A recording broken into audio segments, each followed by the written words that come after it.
No, thank you so much for coming, and thanks for even listening to the earlier session. Uh, we'll talk about a lot of things, but one thing I'm generally top of mind curious about, there are many sports people who retire and they become coaches, but very few, I can't even, hardly become a brand like you. Like you're known, like people know your name, you are out there. Wh- How do you think that has happened, and why do you think that has happened? Um, well, when I won the All England in Just little 2001, mic closer. Yeah. when I won the All England in 2001, um, I kind of was reflecting back on what I did. And some of the things made me feel that what I have done has been good, but it can be replicated. Because today, when I look at the sport and when you talk about sport, people talk about sports science, nutrition, physiology, psychology. These are the problems which people encounter. But when I won the All England, I had a journey where going to the stadium, watchman and I, that was the problem. You go into the stadium, current hai and I was the problem, shuttles hai and I, coach hai and I. So the basics were not there and I could win the All England. So in my mind, it was like if I can win the All England, and I had about 3 knee surgeries by then. If I can win the All England, maybe many others can. And that is literally the only reason why I actually started to coach. Because I felt a lot of them around me had the potential. And when I was playing, and a lot of them, when I was finishing my career, actually had the career, had a prospect to be world level. So I just took up coaching with that in mind. Okay. Well, you've done a lot of things. You're most famous for badminton. You're most famous for Saina. But we know that you've done a lot of things. Firstly, it's not just badminton, and it's not just the Olympics. It's Paralympics. Uh, you've been doing things in Mizoram. You have some very interesting slides, which will be very interesting for you guys to see. You've been spotting talent, moving to other sports. What are you most proud of? And if you could just tell us things that are keeping you passionate these days, because the Olympics are over now. Well, I think it's a whole journey. For me, sport has been everything in my life. But for me, Olympics is not everything of sport. The way sport transforms lives is important. Many people look at sport and say many things, but many of them only look at the shine of sport. The reality of sport is kind of left off. To get a grassroots level picture, I remember I have my um, friend coach Ramesh sir also here. I remember having trained with him, and some of the women actually would really love to see this transformation. Because I remember training, going to training, and some of the girls were actually missing in training for a few days. And I asked them what went wrong. And the answer was something which really shocked me, and which even today brings tears to my eyes. Because the answer was they can't afford napkins, so they can't come few days in a month. And these were national level athletes training and playing for the country, literally. And this was the state of Indian athletics in 2000, or this is the way I remembered it. So when I won the All England, when I had a chance to do something, we organized some training camps and gave money. And I'm happy that many of those girls got jobs. And that is the big achievement. It's not the Olympics which gave me happiness, it's that lives which were changed which gave me life. Back in the day, in 2016, when a company called Maitra, Vikram and Ravi Kailash, they came up to me and asked for me to come to their office to give a lecture. I said, why should I come? And I would rather not come and help something else, do something else, because it's not worth it. But I asked them something. If you do my athletes a favor, I will actually come to your office and give a corporate talk. And they said yes. And we started off with a bunch of 10 athletes then. Later it became 40 in 2017. And if you actually see from that group of people, we've had Duti Chand, who won 2 medals at the Asian Games. Of course, she was already a player by then. But if you see Jyoti Araji, who won an Asian Games hurdles medal, silver medal, in the last Asian Games, she was part of it. Her father is a security guard. Agasari Nandini, who comes from a social welfare school and who won a bronze at the heptathlon in the Asian Games last year, whose father is a T. Bundy. That's the man. This girl, Deepti Jewanji, who won the Paralympic gold, Paralympic bronze this time around. Her father was a laborer in Warangal. She was part of that group. In fact, there are people in the group who are his Ramesh sir, but there are people in the group who were actually collecting firewood in Bhadrachalam forest. Rajita, who's actually been 4th at the Junior World Championships. This is Sri Teja, who's from a tribal village. This is Deepti on the corner. But there are these girls who are actually coming from absolute poverty, who made a name for the country, and that's been phenomenal. We look at the shine of sport, but the reality of sport, I think Shanmukha Srinivas, you see him, his photograph, picking up paddy bags because he couldn't afford food during the COVID times. We sent him home from the hostel. He couldn't afford because his father is not there, and he had to fend for his family. And for $500, he was actually picking up. And he's the under 23 national champion in 200 meters. Each of these events, I have seen a lot of corporates work hard and tell you that they've really worked hard. But trust me, what they have gone through, you have not gone through. The pain which they've gone through, the suffering which they've gone through, the passion which they've pushed this event is unparalleled.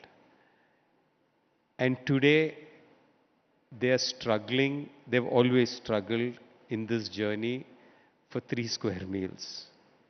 And they have brought glory to our country. We are talking about a Deepti or a Jivanji or a Yaraji today, but truly the moments when their parents have supported them with little of whatever little they have. They had 100 rupees, they have spent all the 100 on them.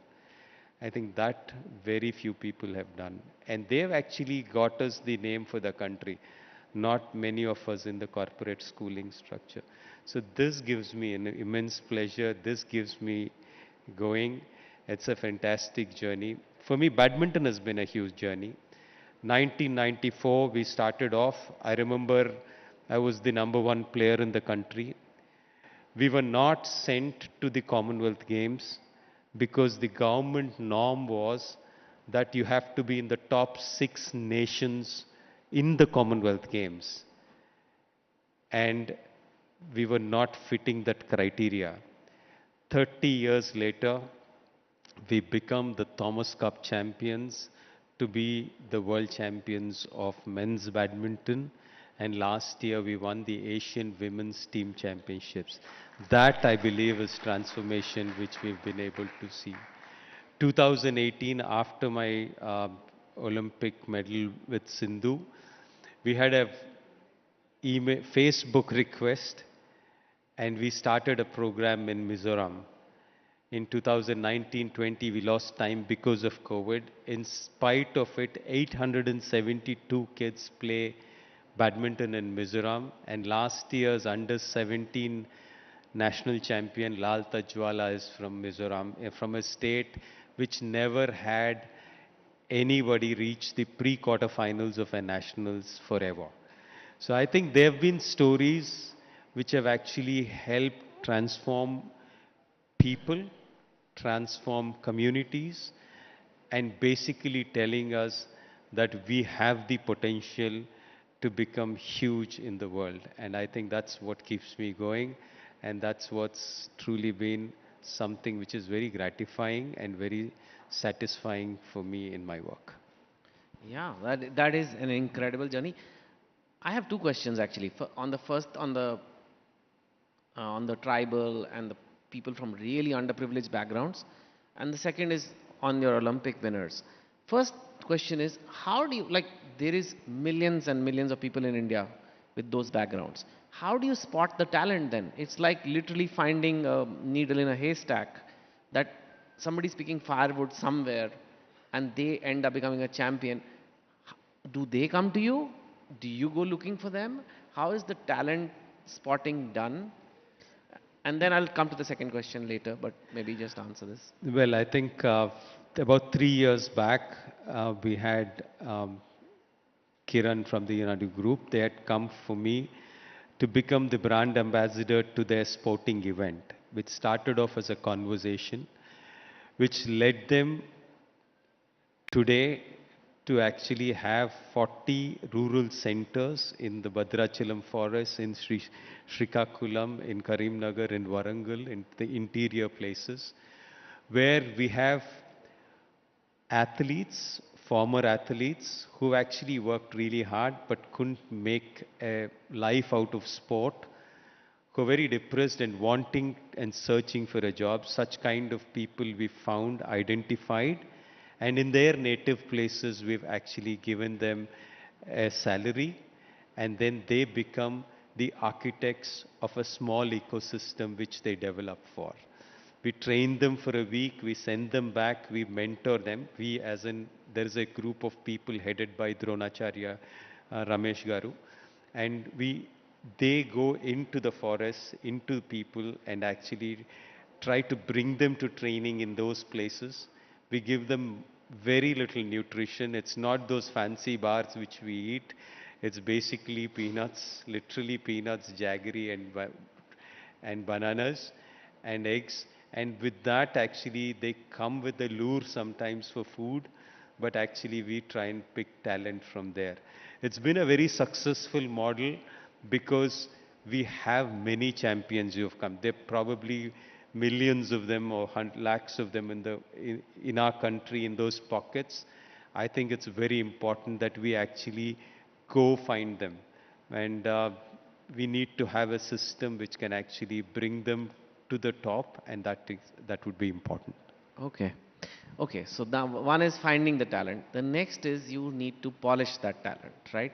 And polish till they reach potentially one day at the Olympic stage, stand on the podium, and that has happened for you multiple times. Uh, it's very rare still for anybody in the world to win an Olympic medal. And I think I'm very curious to know, because you are a coach. I mean, the players can give their own reasons how they made it. But for people who are not a sports person, most people watching this are not sports people.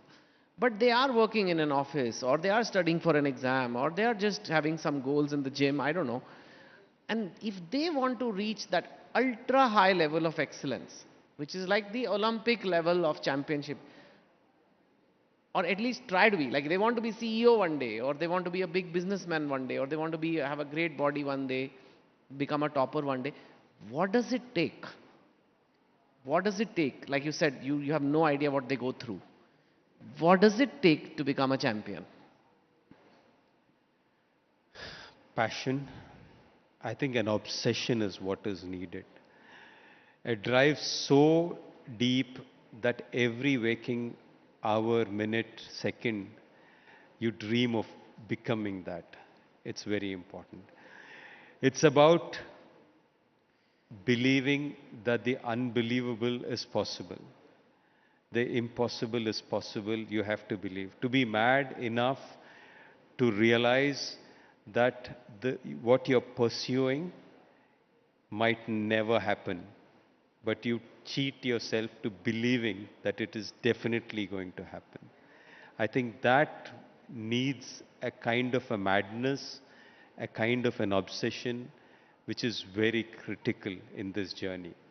A rational mind cannot get there because you're talking about one in an entire world. To be in that level, a rational mind is not. A plan B is not what is wanted. A plan A is the only plan which you have, and all your energies, after repeatedly failing and people telling you it's not possible, you're still going to pursue it, believing that you are going to do it this time and this time and this time forever. I think that kind of a madness is what is needed for you to get to that level. Wow. And not everyone has it. And tell me something, the flip side of this is when it doesn't happen, it must be really disappointing. I mean, emotionally to deal with that. In fact, let's take a very specific example, and I want your perspective, but the whole country got involved in that. We had Vinesh Fogart, who was guaranteed a silver, good shot at gold. It was just there, one fight away, few minutes of, you know, and then she didn't lose, but she didn't what they call make weight. And it was 100-gram thing, and it's apparently, I didn't know this, I had to learn that wrestlers have to meet the weight category. They eat a lot, they're normally more than their weight, and just on the day of the weighing, they cut, run, sweat, not eat, and they do it. How would a coach and the player itself, when that happens, when you've been like, that's all you've been thinking about every waking hour, you finally reach that stage, and over this, I would call it a technicality, it doesn't happen. How would that be? It would have been, and how would they deal with it? Well, I think sports is probably the only one which is actually teaching you about failure the best. A 10-year-old comes on the field and loses in front of people at a young age, and he gets up the next day morning to fight again. I think the seeds of fighting actually come from that perspective. The seeds of getting up after failure come up from there. So many sports persons are trained to deal with failure. They're trained to believe that they're going to win, which is actually in many times a cheat by itself. But they're also trained to actually get up each time. And I think that's a very important part of training which people go through day in and day out. And I think that keeps them in steadfast when they actually get to a point like this of absolute disappointment. They still get up and pick up their life together and start another day fresh, thinking that tomorrow will be different. And I think that madness is what is ingrained in a true sports person, and that is what actually Vinesh probably had to go through. For many of us who won't understand what 100 grams means, I think it's literally the first time you make it. You would see boxers, you would see wrestlers, judokas, weightlifters. They at the at the cafeteria or the food place at the Olympics, and you would see them, they never eat. It's not that they overeat, they never eat. They're probably eating 5 to 6 kishmish or dry fruit, and that's all they're eating. And literally, to put things in perspective, they would, like, they were to put me through a weightlifting or a boxing or a wrestler's diet plan, I would probably lose 8 kgs within 4 days. That's literally how much they would squeeze you. They're literally running, they're putting on jackets and running, they're on a bicycle cycling, and then they're drinking electrol and then throwing it off.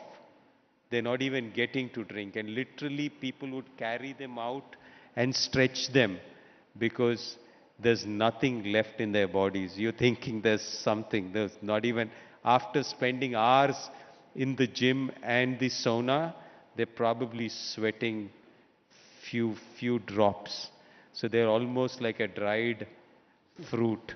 they have nothing left. So I think there's a lot of torture which goes in a weight loss. And I'm sure she must have gone through hell to probably that night to actually lose that 300-400 grams. And that 100 probably was just not possible because there's nothing left in there to give up. And I think that's what an athlete goes through. Well, she did go on to fight an election and won. So yeah, you're right. That's the She easier did. job. Well, That's the easier job, trust me. well, we'll have to ask the politicians whether they agree or not. But yeah, she did live to fight another day. Thanks, Pullela. That was very insightful and helpful and motivational for all of us. Thank you. Thanks, Gopi. Thank you very much. May I call upon Mr. Saurabh Yagnik, Chief Operating Officer, ABP Network, to kindly felicitate Pullela Gopichand.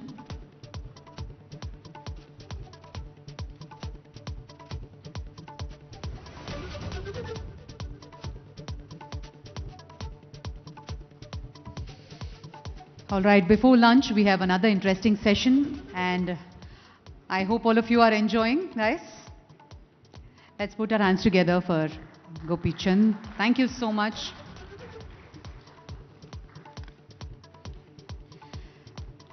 We have a very interesting personality for the next session, weaving a new story, updating textile tradition.